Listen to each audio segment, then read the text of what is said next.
സ്നേഹമുണ്ടെങ്കിൽ ഇത് നമ്മുടെ ഉള്ളിൽ വരുമോ? സ്നേഹമുണ്ടെങ്കിൽ നമ്മൾ ഇതിനെ വിട്ടുകളയത്തില്ലേ? അതാണ് ഫ്രൂട്ട് ഓഫ് ദ സ്പിരിറ്റ് നിങ്ങളുടെ അകത്തുനിന്ന് പുറത്തു വരണമെന്ന് ദൈവം ആഗ്രഹിക്കുന്ന കാര്യം എന്തെന്നറിയാമോ?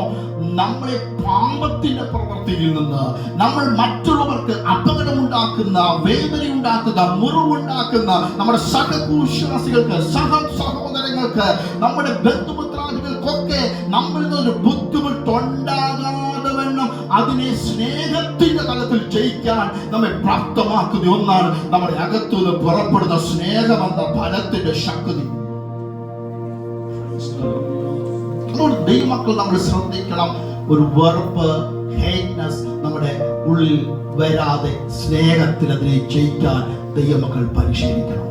ദൈവമക്കളെ, നമ്മൾ ലോകത്തിലാണ് ജീവിക്കുന്നത്, അത് മാനുഷിക പ്രകൃതമാണ്. നമുക്ക് ഒരു കാര്യമുണ്ടായാൽ നമുക്ക് ഇഷ്ടമില്ലായ്മ പ്രകടിപ്പിക്കുക എന്ന് പറയുന്നത്, അത് എക്സ്പ്രസ് ചെയ്യുക എന്ന് പറയുന്നത് ഒരു മനുഷ്യന്റെ പ്രകൃതമാണ്. അത് തെറ്റാണെന്ന് ദൈവം പറയുന്നില്ല. എല്ലാ കാര്യത്തിലോടും നമുക്ക് അനുകൂലിക്കാൻ പറ്റണമെന്നില്ല.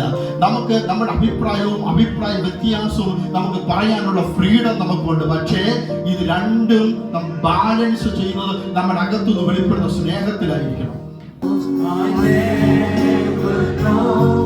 How much it costs to see my sins upon that cross. I never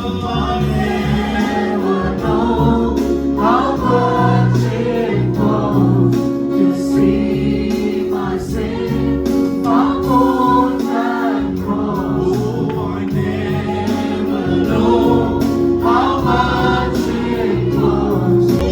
Just